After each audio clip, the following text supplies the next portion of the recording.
سلام بچه ها.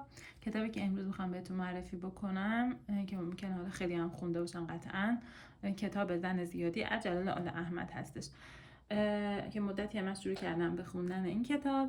حالا اینکه چرا زن زیادی رو انتخاب کردم، به این خاطره که این کتاب شامل چندین داستان کوتاهه و خب من خیلی خودم دوست دارم که مثلا قبل از خواب داستانه کوتاه بخونم که خیلی هم طولانی نباشن، که زودتر تمام بشه و فکرمو خیلی درگیر نکنه. این برام خیلی مناسبه. حالا ممکنه که شما هم دوست داشته باشید. کتاب زن زیادی فکر میکنم شامل 7 داستان کوتاهه که الان بهتون نشون میدم. اینها مثلا مثل سمن و پزون، خانم نزهت الدوله، دفترچه بیمه و غیره، که هر کدومشون کوتاه هستن و خیلی داستان‌های جذابی هستن. یه نکته‌ای که توش خیلی برام جالب بود این بود که توی همه داستان‌هایی که تا اینجا خوندم همه چیز، یعنی فضا و صحنه، خیلی با جزئیات توصیف شده و شما قشنگ میتونید تصورش کنید و خودتون رو اونجا ببینید. انقدر خوب و زیبا توصیف شده برای کسایی که مثلا اینجور نوشتار رو دوست دارن که صحنه با جزئیاتش بیان بشه. خیلی جذابه و اینکه خب فضای داستان در زمانهای گذشته است و یه حالت نوستالژی و خیلی قشنگی داره، آدم خیلی کیف میکنه موقع خوندنش.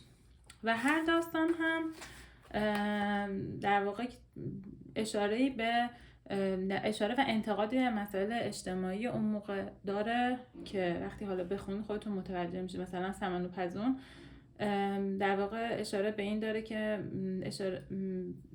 اینکه مثلا مردم به یه سری خرافاتی اعتقاد داشتن و از این چیزا، یا مثلا خانم نزهت الدوله داره مثلا کوته فکری یه زن طبقه ثروتمند رو نشون میده و خیلی مسائل دیگه. حالا من همینجوری دارم اون که یادم هست و میگم، ولی مسائل خیلی زیادی واقعا تو هر کدوم مطرح میشه که خیلی جذابن.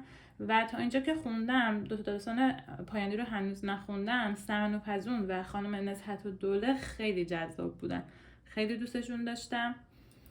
حالا اگه اجازه بدید از نزهت الدوله یه ذره‌شو بخونم که ببینید چقدر بامزه و جالبه. خانم نزهت الدوله گرچه تا به حال 3 شوهر کرده و 6 بار زاییده و 2 از دخترهایش هم به خانه داماد فرستاده شده اند و حالا دیگر برای خودش مادر بزرگ شده است، باز هم عقیده دارد که پیری و جوانی دست خود آدم است و گرچه سر و همسر و خویشان و دوستان میگویند که 50 سالی دارد، ولی او هنوز 2 دستی به جوانیش چسبیده و هنوز هم در جستجوی شوهر ایدئال خود به این در و آن در میزند. آره، حالا خلاصه فکر کنم اینجا که خوندم اگه کسی خوشش بیاد دیگه احتمالاً میره بقیه‌اش هم پیدا میکنه و میخونه. اینم از کتاب زن زیادی از جلال آل احمد.